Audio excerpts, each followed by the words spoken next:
Welcome to Government Co-Education Strive to Excellence. Hello friends, this is Priya Kashyap. Government को education में आप सभी का स्वागत है। आज हम डिस्कस करने वाले हैं इंपॉर्टेंट एमसीक्यूज जो कि लिए गए हैं 4 जुलाई 2020 से। सो गाइस, वीडियो को पूरा देखिएगा। वीडियो अच्छा लगे तो लाइक, शेयर एंड चैनल को सब्सक्राइब करना ना भूलें। इसी के साथ आगे बढ़ते हैं। फर्स्ट क्वेश्चन डिस्कस करेंगे जो आप लोगों से कल पूछा गया था।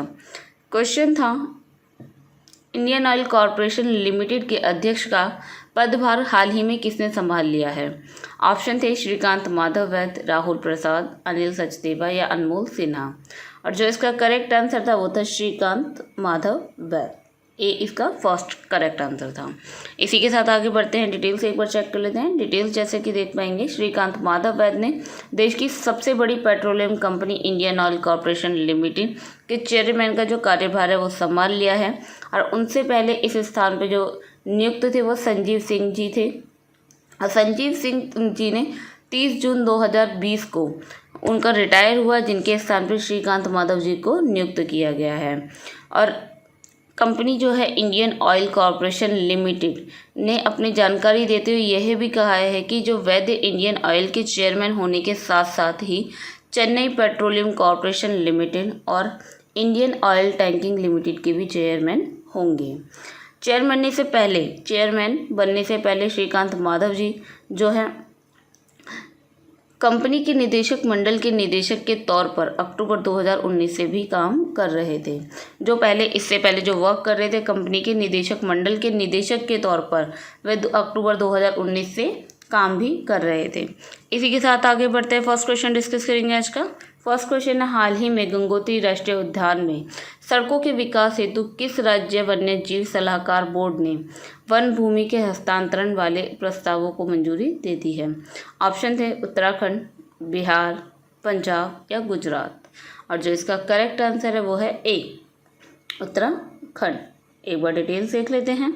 डिटेल्स से उल्लेखनीय है कि गंगोत्री नेशनल पार्क एक संरक्षित क्षेत्र भी है और सड़कों के निर्माण के लिए हस्तांतरित किए जाने वाली वन भूमि चीन के साथ सटी अंतर्राष्ट्रीय सीमा के पास है। जो वन भूमि है वो चीन के साथ सटी हुई अंतर्राष्ट्रीय सीमा है, जिसके साथ वो सटी हुई है और राष्ट्रीय सुरक्षा के लिए यह हमारा बहुत महत्वपूर्ण साबित होंगे। जो राष्ट्रीय सुरक्षा है उसके लिए यह जो मार्ग बनाए जा रहे हैं वो बहुत महत्वपूर्ण साबित भी होंगे, क्योंकि चीन सीमा के पास भारत तिब्बत सीमा पुलिस के कर्मियों की आवाजाही का आसान बना देंगे।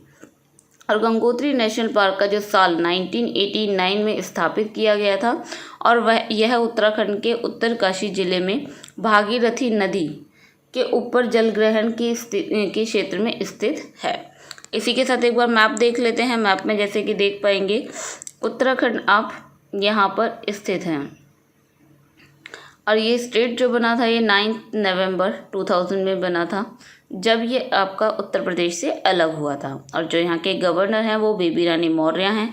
चीफ मिनिस्टर यहाँ के त्रिवेंद्र सिंह रावत हैं। कैपिटल यहाँ की देहरादून है, जो कि आपकी विंटर कैपिटल है। और जो इसकी समर कैपिटल है वो है गैरसैंण। और लार्जेस्ट सिटी यहाँ की देहरादून ही यहाँ की लार्जेस्ट सिटी है, जैसे कि आपके देख पाएंगे।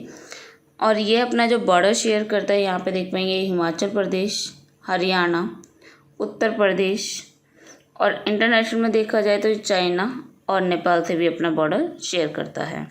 इसी के साथ आगे बढ़ते हैं, देखते हैं नेक्स्ट क्वेश्चन। नेक्स्ट क्वेश्चन है, रक्षा अधिग्रहण परिषद ने हाल ही में रूस से कितने नए लड़ाकू विमान प्राप्त करने के प्रस्ताव को मंजूरी दे दी है? ऑप्शन है 20, 25, 33 या 23। जो इसका करेक्ट आंसर है वो है सी, 33। एक बार डिटेल्स देख लेते हैं। डिटेल्स है, केंद्र सरकार ने 33 लड़ाकू जेट विमान समेत कई तरह के जो रक्षा उपकरण खरीदने की योजना भी बनाई है। और इस रक्षा खरीद पर कुल मिलाकर जो खर्चा होगा वो 38,900 करोड़ रुपए का खर्चा होगा। रक्षा अधिग्रहण परिषद की जो बैठक में 21 MiG 29 और 12 सुखोई लड़ाकू विमानों की खरीद के प्रस्ताव को मंजूरी दे दी गई है। और इसके साथ ही 59 MiG 29 लड़ाकू विमानों के अपग्रेडेशन की भी मंजूरी दी गई है। और दोनों देशों के बीच होने वाले इस बड़ी और महत्वपूर्ण डील का जो फैसला है वो रक्षा अधिग्रहण परिषद ने लिया है। इसी के साथ आगे बढ़ते हैं, देखते हैं नेक्स्ट क्वेश्चन। नेक्स्ट क्वेश्चन है, हाल ही में फिल्म जगत की किस मशहूर कोरियोग्राफर का कार्डियक अरेस्ट के चलते मुंबई में निधन हो गया? ऑप्शन है सरोज खान, फराह खान, अरुणा ईरानी या गीता कपूर। जो इसका करेक्ट आंसर है वो है ए, सरोज खान। एक बार डिटेल्स देख लेते हैं। डिटेल्स हैं, फिल्म जगत की जो मशहूर कोरियोग्राफर सरोज खान का कार्डियक अरेस्ट के चलते हुए मुंबई में निधन हो गया और वे बीते कुछ दिनों से अस्वस्थ भी चल रही थी और जो वो 71 ईयर्स की थी, 71 ईयर्स की थी और उन्होंने 2019 में कलंक और Manikarnika the queen of Jhansi में एक गाने को कोरियोग्राफर भी किया था और सरोज खान पिछले 40 साल में 2000 से भी ज़्यादा गानों का कोरियोग्राफर कर चुकी थी और उनका जो असली नाम था वो निर्मला किशन चंद्र सिंह नागपाल उनका असली नाम था। जैसे कि देख पाएंगे यहाँ सरोज खान जिनका जो जन्म हुआ था वो 22 नवंबर 1948 मुंबई में हुआ था और जो इनकी मृत्यु हुई है वो 3 जुलाई 2020 गुरु नानक हॉस्पिटल में हुई है। इसी के साथ आगे बढ़ते हैं, देखते हैं नेक्स्ट क्वेश्चन। नेक्स्ट क्वेश्चन है, ICMR के अनुसार भारत की पहली स्वदेशी कोरोना वैक्सीन कोवैक्सीन कब तक लॉन्च की जा सकती है? ऑप्शन हैं 20 अक्टूबर, 12 दिसंबर, 25 नवंबर या 15 अगस्त। जो इसका करेक्ट आंसर है वो है टी, 15 अगस्त। एक बार डिटेल्स देख लेते हैं। डिटेल्स है, 15 अगस्त तक देश की पहली स्वदेशी कोविड-19 वैक्सीन लॉन्च करने का जो लक्ष्य रखते हुए Indian council of medical research ने भारत बायोटेक के सहयोग से विकसित होने वाली वैक्सीन कोवैक्सीन के ट्रायल में तेजी लाने के लिए कहा गया है और भारतीय चिकित्सा अनुसंधान परिषद ने भारत बायोटेक को एक पत्र लिखकर मानव परीक्षण को फास्ट ट्रैक मोड पर चलने के लिए कहा गया है और ICMR ने देश के पहले स्वदेशी कोविड-19 टीके के इंसानों पर ट्रायल के लिए 12 संस्थान का चयन किया है।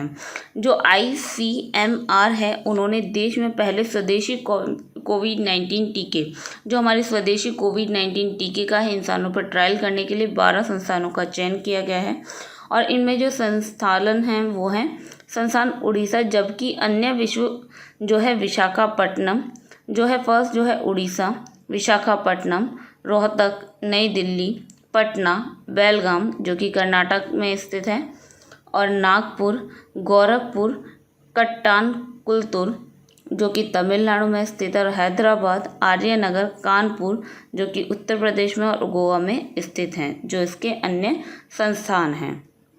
इसी के साथ आगे बढ़ते हैं, देखते हैं नेक्स्ट क्वेश्चन। नेक्स्ट क्वेश्चन है, रूस में संविधान के संशोधन की मंजूरी मिलने के बाद व्लादिमीर पुतिन कब तक रूस के राष्ट्रपति के पद पर रह सकते हैं? ऑप्शन है साल 2050, साल 2045, साल 2036 या साल 2055। जो इसका करेक्ट आंसर है वो है सी, 2036। एक बार डिटेल्स देख लेते हैं। डिटेल्स हैं, व्लादिमीर पुतिन का जो जन्म है वो 7 अक्टूबर 1952 को हुआ था और पुतिन जो है 7 मई 2012 से रूस के राष्ट्रपति हैं और इससे पहले वे साल 1999 में 1999 से 2000 और साल 2008 से 2012 तक प्रधानमंत्री भी रह चुके हैं और 67 वर्षीय पुतिन जो अभी उनकी आयु है वो 67 ईयर्स के हैं और 2036 तक रूस की सत्ता के काबिज रहते हैं तो उस समय उनकी उम्र 83 ईयर्स हो जाएगी। अगर वो 2036 तक नियुक्त रहते हैं और जीवित रहते हैं तो उनकी जो आयु है वो 83 हो जाएगी और जो अभी है वो 67 है। पुतिन साल 1999 से ही रूस की सत्ता से बने हुए हैं। स्टालिन के बाद पुतिन के नाम पर ही सबसे लंबे कार्यकाल का रिकॉर्ड दर्ज है। जो स्टालिन थे उनके बाद जो नाम दर्ज हुआ है वो पुतिन का ही नाम दर्ज हुआ है जो सबसे लंबे कार्यकाल का रिकॉर्ड दर्ज है। जैसे कि इन्हें देख पाएंगे, यह है व्लादिमीर पुतिन जिनका जो जन्म हुआ 7 अक्टूबर 1952 जो कि 67 ईयर्स के हैं। सेंट पीटरबर्ग रूस में इनका बर्थ हुआ है और जो इनका कंप्लीट नेम है वो व्लादिमीरोविच पुतिन इनका है। और जो इनका कंप्लीट नेम है वो है व्लादिमीरोविच पुतिन, इनका कंप्लीट नेम है। इसी के साथ आगे बढ़ते हैं, देखते हैं नेक्स्ट क्वेश्चन। नेक्स्ट क्वेश्चन है, हाल ही में किस भारतीय टेनिस खिलाड़ी ने जर्मनी में PSG bank Nord open tennis tournament जीत लिया है? ऑप्शन है सोमदेव देव वर्मन, सुमित नागल, महेश भूपति या रोहन बोपन्ना। जो इसका करेक्ट आंसर है वो है पी, सुमित नागल। एक बार डिटेल्स देख लेते हैं। डिटेल्स है, भारतीय टेनिस खिलाड़ी सुमित नागल ने कोविड-19 महामारी के दौरान अंतर्राष्ट्रीय टूर्नामेंट जीत लिया है। जो महामारी के चलते हुए भी, जो कोविड-19 महामारी चल रही है उसके चलते हुए भी उन्होंने अंतर्राष्ट्रीय टूर्नामेंट जीत लिया है, और इसी के साथ वे इस महामारी के बीच कोई इंटरनेशनल टूर्नामेंट जीतने वाले पहले भारतीय बन गए हैं।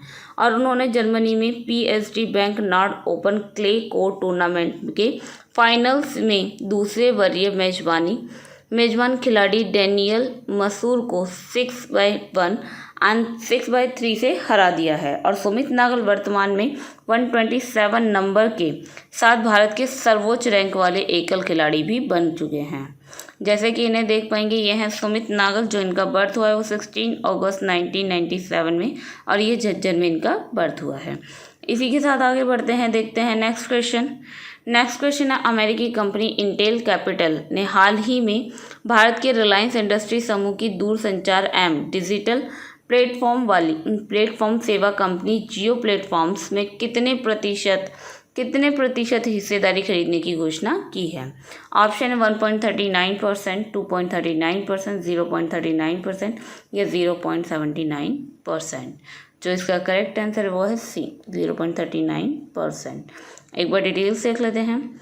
डिटेल्स हैं, अमेरिका कंपनी इंटेल कैपिटल ने भारत के रिलायंस इंडस्ट्री समूह की दूरसंचार एवं डिजिटल प्लेटफॉर्म सेवा कंपनी जियो प्लेटफॉर्म्स की है 0.39% हिस्सेदारी खरीदने की घोषणा की है। और इंटेल कैपिटल इसके लिए जो है इनको 1894.5 करोड़ रुपए देने का निवेश करेगी। जो निवेश दिया जाएगा वो 1894.5 करोड़ रुपए निवेश किए जाएंगे। और इंटेल बेहतरीन कंप्यूटर चिप बनाने के लिए दुनिया भर में विख्यात है। जो मशहूर है इंटेल, वो सबसे ज़्यादा जो मशहूर है वो कंप्यूटर चिप बनाने के लिए दुनिया भर में मशहूर है।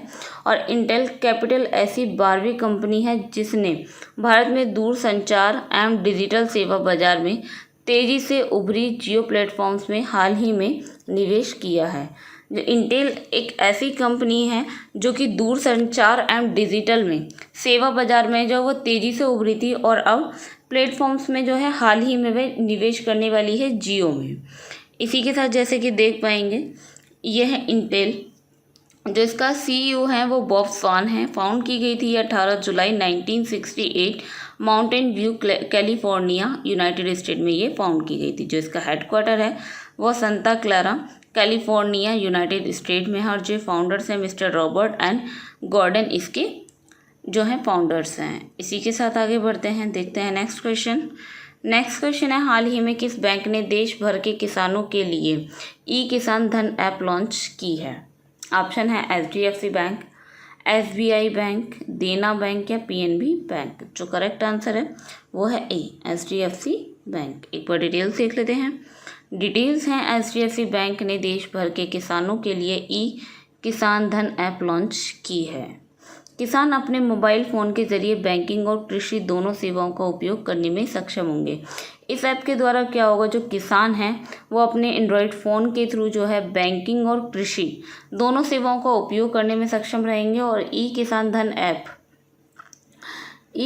धन जो ऐप है वो किसानों की मंडी की कीमतों, नवीनतम खेती की जानकारी, मौसम की भविष्यवाणी, बीज की किस्मों की जानकारी और SMS सलाहकार, ई-पशु हाट, किसान टीवी जैसी वैल्यू एडिड जो सेवाएं हैं उनको प्रदान करेगी। जैसे कि देख पाएंगे, जो HDFC के CEO हैं वो आदित्य पुरी हैं, और जो हेडक्वार्टर इसका स्थित है वो मुंबई महाराष्ट्र में स्थित है। जो फाउंड की गई थी अगस्त 1994 इंडिया में की गई थी। जो पेरेंट ऑर्गेनाइजेशन है इसकी हाउसिंग डेवलपमेंट फाइनेंस कॉर्पोरेशन इसकी पेरेंट ऑर्गेनाइजेशन है। इसी के साथ आगे बढ़ते हैं, देखते हैं नेक्स्ट क्वेश्चन। नेक्स्ट क्वेश्चन है, सड़क परिवहन और राजमार्ग मंत्रालय ने कितने लाख रुपए की बीमा कैप के साथ सड़क दुर्घटना पीड़ितों के लिए कैशलेस योजना शुरू करने की तैयारी की है? ऑप्शन है 2.5 lakh rupees, 5 lakh rupees, 3.5 lakh rupees, 1.5 lakh rupees. जो इसका करेक्ट आंसर है वो है ए, 2.5 लाख रुपीज़। एक बार डिटेल्स देख लेते हैं। डिटेल्स में सरकार सड़क दुर्घटना पीड़ितों के लिए जल्द जो है नकद रहित कैशलेस, इट मीन्स कैशलेस इलाज की सुविधा शुरू करने की योजना बनाई गई है। जो सरकार सड़क दुर्घटना पीड़ितों के लिए, इट मीन्स जो सड़क दुर्घटना होती है उसमें जो पीड़ित होते हैं, इनका एक्सीडेंट या कोई भी उनके साथ में मिस हैपनिंग होती है, उसके लिए कैशलेस इलाज की जो सुविधा को शुरू करने की योजना बनाई जा रही है। और इसके तहत जो है मामले में अधिकतम सीमा में है 2.5 लाख रुपीज़ जो देने की रुपए रहेंगे। और देश में हर साल करीब 5 लाख सड़क दुर्घटनाएं जो होती रहती हैं, जो एवरेज में देखा जा रहा है पूरे देश भर में जो करीब है वो 5 लाख सड़क दुर्घटनाएं होती ही रहती हैं। और सड़क दुर्घटना के शिकार लोगों को ट्रामा और स्वास्थ्य सेवाओं को एक खाते में माध्यम और वित्त पोषित किया जाएगा, जिससे योजना के कार्यान्वयन के लिए मूर्त के तहत स्थापित किया जाएगा। इसी के साथ आगे बढ़ते हैं, देखते हैं नेक्स्ट क्वेश्चन।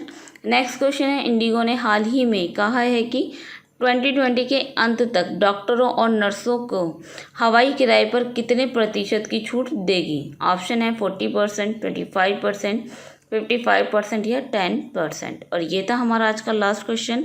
और इस क्वेश्चन को सभी कमेंट बॉक्स में अटेंड करेंगे और जो इसका करेक्ट आंसर है वो हम अपनी नेक्स्ट वीडियो में डिस्कस करेंगे। और ये थे आज के कुछ important MCQs। So guys, video को पूरा देखने के लिए धन्यवाद। और वीडियो अच्छा लगा तो लाइक, शेयर एंड चैनल को सब्सक्राइब करना ना भूलें। इसी के साथ मिलते हैं अपनी नेक्स्ट वीडियो में। तब तक के लिए बाय एंड टेक केयर।